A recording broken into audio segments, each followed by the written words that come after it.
know, at least I hope, I am not the only mom where toys, toys. Where toys is a major pain point in our home.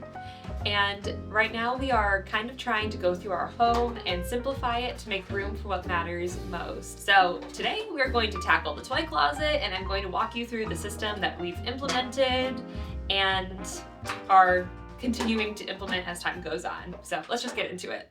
Okay, so here's our toy closet. Yes, there is no doorknob. So right now it's very messy. We don't have many closets in our home. Our house was built in 1950.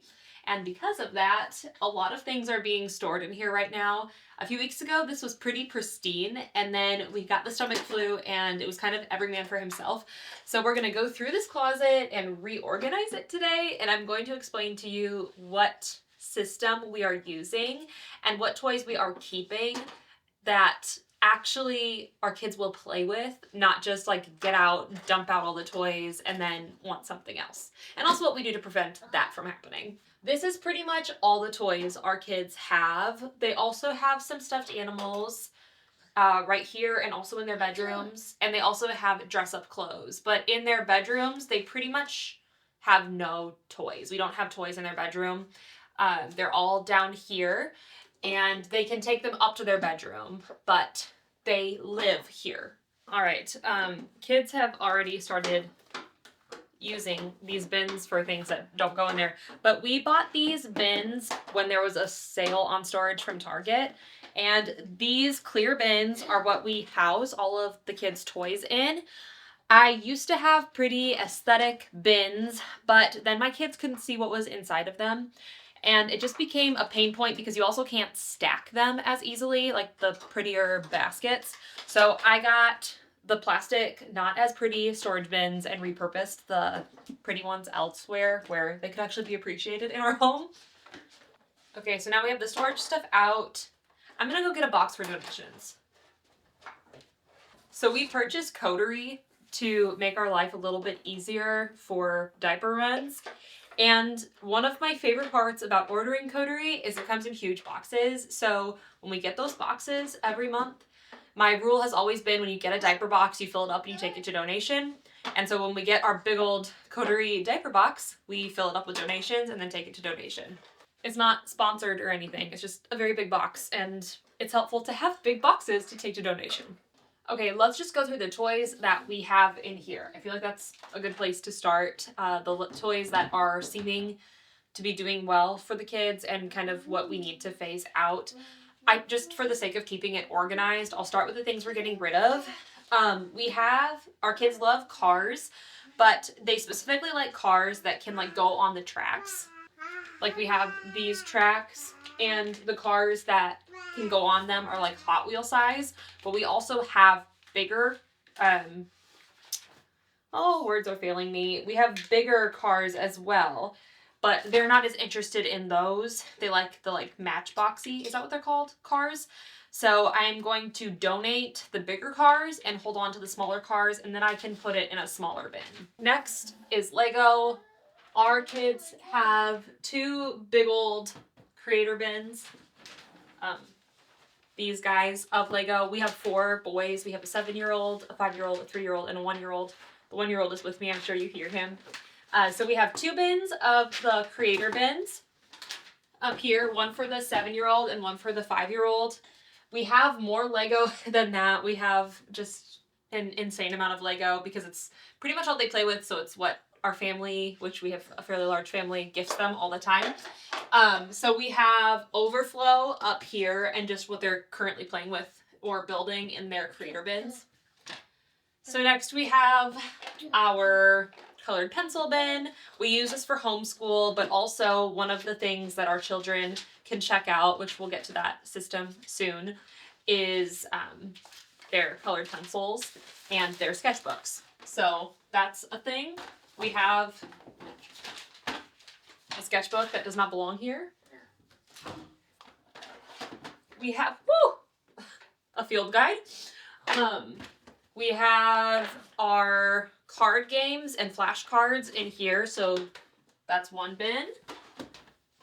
We have Play-Doh here, like our Play-Doh bin with like a rolling pin and like cookie cutters in here. And then we have this kitchen. If I can, oh.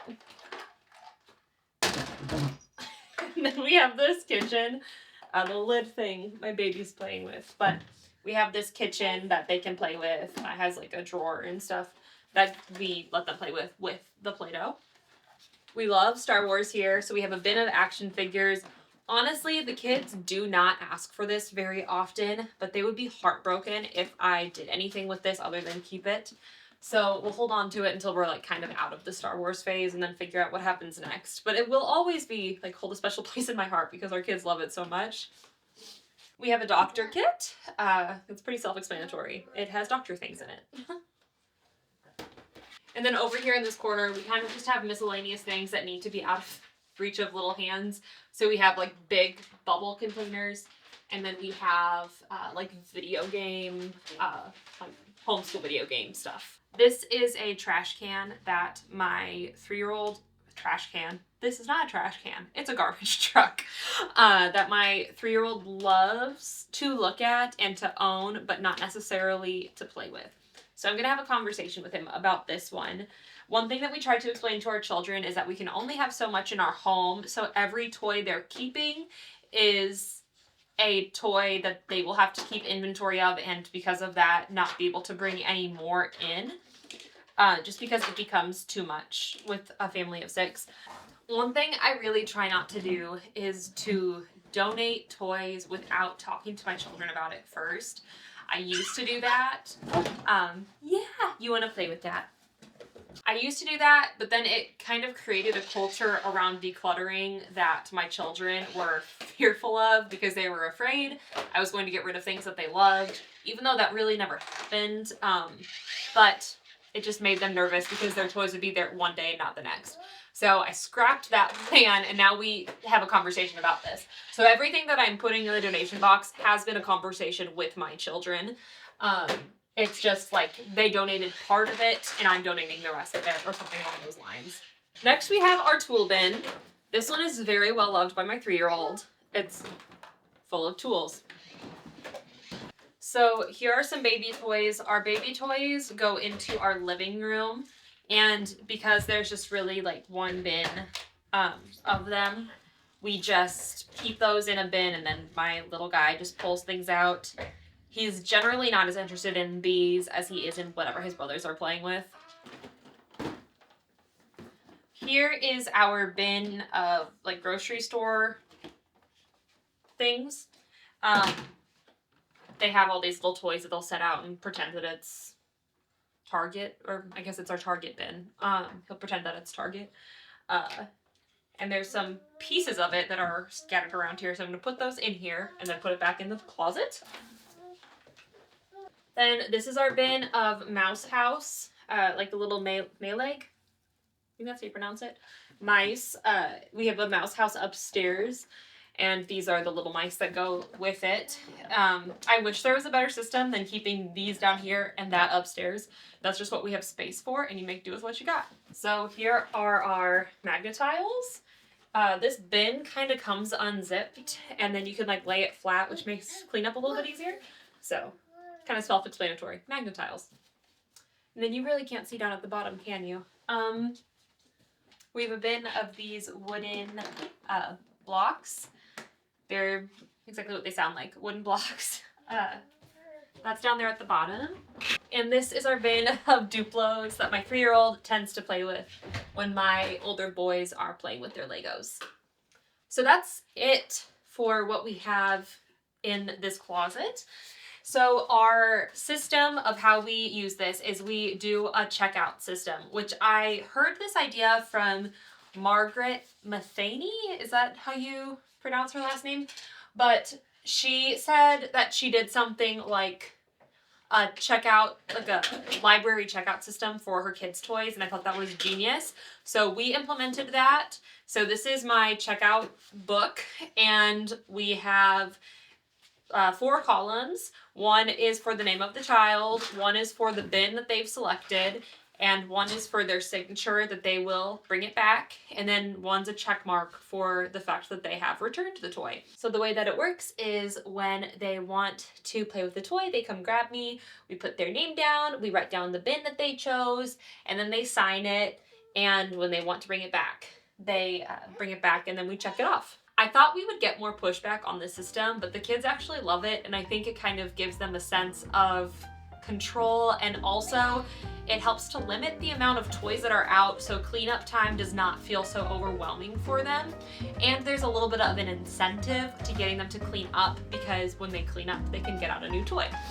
So that is our toy inventory and the system we're using. I hope this video was helpful, and I will see you in the next one.